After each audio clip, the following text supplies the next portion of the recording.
This is the beginning of work that I had to do for myself first before I could share it out with others. I have a belief that we are story.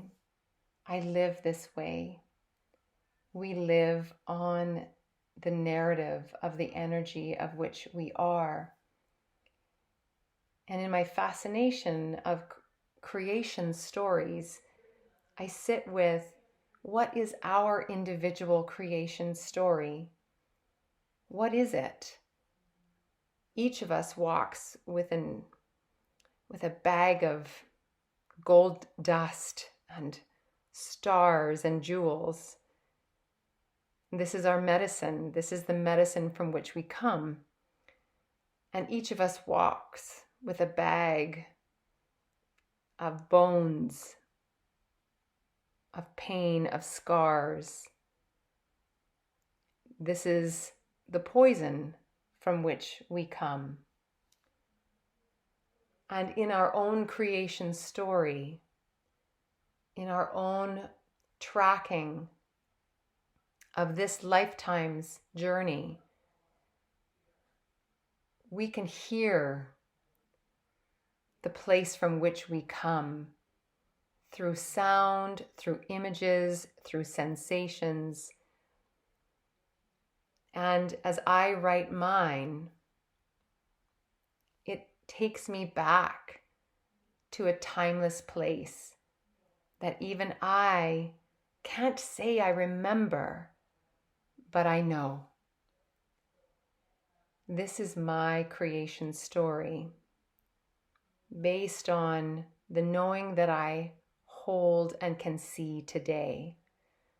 I suspect that this story will change, will shift, will add layers to it as the wisdom of my life continues to speak to me. I will add in layers of this into my story and pass this on to my children. So not only will they know the me that is within them, but they will know or have seen or felt or experienced the mother and the grandmother and the great-grandmother and the stardust from which we emerge. This is Dance Child. She doesn't remember a day of not knowing, light and dark, with and without, sun and moon, earth and sky. And it is from this space of what will never be bridged, where there are no words, that she was born. She arrived one Christmas day, late into the hours, just before night became the next day. One more hour and her name might have been different. They named her Christina to mark the day of her birth, and after her birth father's mother, who later would never acknowledge her. She came early. She was 10 weeks before her time, which is still her way, always ahead, a full run ahead of everyone else and what is rightly safe and expected. Her mouth open and her eyes filled with the cosmos from which she is from. Her mother's mother, Owena, was the first to see her, hold her and whisper her future over her. You are chosen. You are decided. You are ours. And every emptiness in your heart will be filled by me and the women who sent you here. You are blood. You are bone. You are courage. You are stone. And every muddied and bloodied battlefield you emerge from, an army of men will stand beside you and one will stand in front. Do not fear, Christina. Do not fear. You are heaven, you are earth, you are fire, you are water, you are a warrior, you are a daughter. This child will not survive, they said. She came too early, she is too small, she will not live. They prepared her. You do not know the women of this family, Owena thought. Dance, child, dance, child, dance, child. You must dance. When you are weary, meet me at the willow tree, as I will always be there. She whispered this over the tiny child in her arms as her daughter and Christina's mother, who was merely 6 days from her own 16th birthday, slept. These two were brought together for a short time, she thought. They will find each other again. This she knew. On a rainy day when she was 6 months old, wrapped in a flannel and wearing her last diaper, she was given to the Overbury family, and as she was passed to Peggy's arms, a short, round woman who loved everything she touched, Peggy looked into the eyes of this child with stars in her eyes and whispered, "You are mine. Oh, you are mine. Finally, you are mine." Christina's mother cried and cried and cried and cried.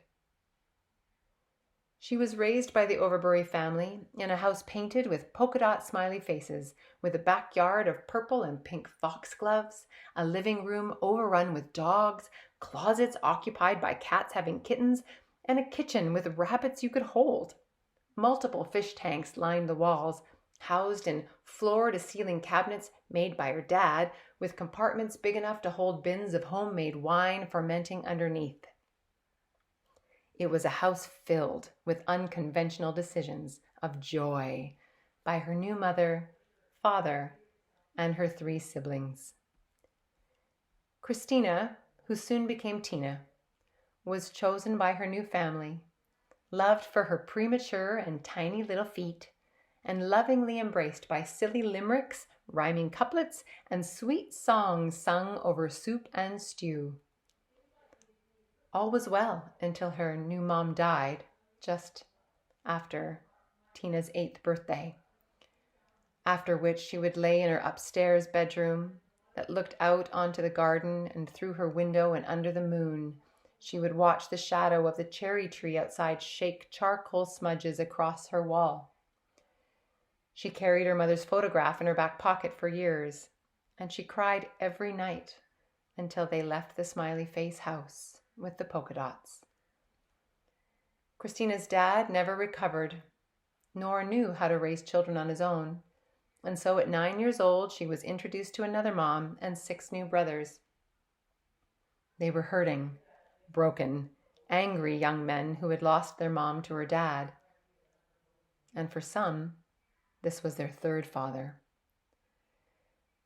With this many haunted men in the house, it was a dangerous place for Tina. There, she learned how to hide, and she learned how to fight, too. At 14, her bedroom door opened one last time in the night, and she did not fight. And she never went back to sleep in that room again. The screen door banged shut behind her as she walked into her house at 16 years old.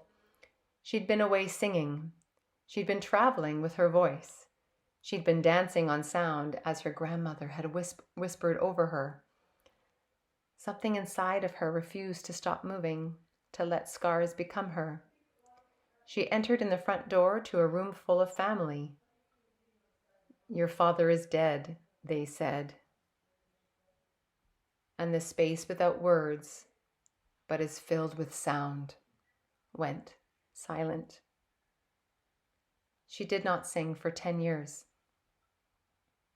At 17, she left, forgot her address, forgot where she came from, forgot the sky, forgot the earth, forgot the fire and the water, forgot there was anything ever before this.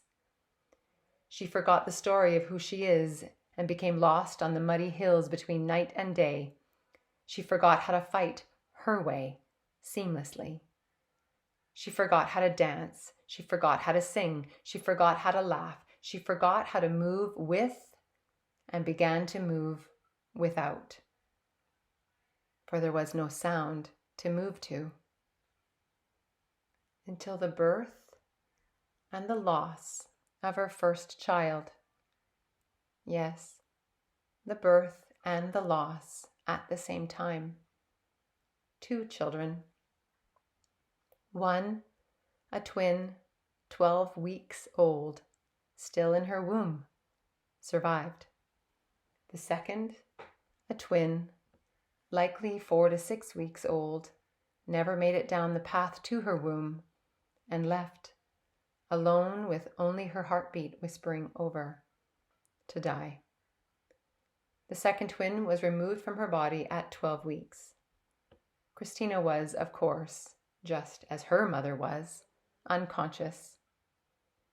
It is rare to have one dead and one alive, one in the womb and one stuck on the path, one who would grow up and one who would never be known, never to be the child but only as a seed, never to breathe. This is rare and not. You are heaven, you are earth, you are fire, you are water. You are from this space of what will never be bridged, where there are no words.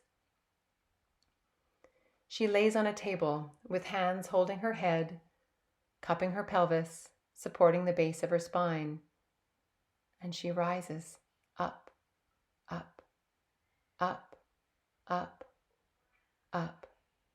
She is with a shaman. She is on a journey. She is returning home. She closes her eyes, and when she opens them, she is standing on a bluff, her feet on dusty soil. She's standing under a tree. It is a goat willow. She stands beside it. She's in an old place. She is shaded by the sun and held by earth. She looks across to a circle of standing, shadowed people. They are faceless and full of the earth from which they come. A little boy stands in front and he beckons her over. These are my people, she thinks. These are my people, she hears. These are my people, she whispers. She walks over. He takes her hand and the two of them sit in and amongst this circle of these faceless, charcoal-shaded beings. My people. She is knee to knee with this little boy. His name is Alex. The view changes as only visions can. She is now the sky, looking down on Alex and Christina, knee to knee with their hands joined in the middle. Surrounding them is a circle of family she knows but does not know. They have placed her in the nest of them, she and Alex, the son who did not live. She and this little boy, Alex, her child she would not know, a son she would not meet, at least not in this time. She looks over to the tree and remembers. When you are weary, meet me at the willow tree, as I will always be there. And she hears her grandmother, a voice through time, through the unbridgeable, 20 years and many scars later. She is once again laying down, this time not on an operating table or with a shaman, but rather on her floor. She is crumpled, and she is alone. Her eyes are closed once again. When she opens them, she is there, with her tree, with their tree, the dusty earth, and on her bluff. This time there is a man standing across from her, and he is not of today. He wears the hide of a wild boar. His beard is dark and long. He has a wide chest and a wild flame in his eyes. She stands across from him with her dark hair blown back by the wind. She says nothing. Neither does he. They stand there together in the density of time, of space, and holding the knowing of their fight between them. He is there. He has always been there, and they say nothing. He nods. She smirks. They do not touch, for they do not have to. She hears the whisper of her grandmother. You are chosen, you are decided, you are ours. Every emptiness in your heart will be filled by me and the women who sent you here. You are blood, you are bone, you are courage, you are stone, and every muddied and bloodied battlefield you emerge from, an army of men will stand beside you, and one will stand in front. Do not fear, Christina. Do not fear. Between light and dark, amidst with and without, of sun and moon and earth and sky, where there are no words in this space, of this place, you are not alone. I will meet you at the willow tree, and we will dance. That is my creation story that wrote its way through me and to me. And I invite you to sit with the stories that you've been told of who you are and where you come from, and the stories that you've lived as you are, and the messages in those stories, and the visions of those stories, and the visuals, and the symbols, and the clues, and the sensory experiences. I invite you to live with those emblems of your story and see what words want to tumble out onto the page for you, as you, and by you. Thank you for listening to my creation story, Dance Child.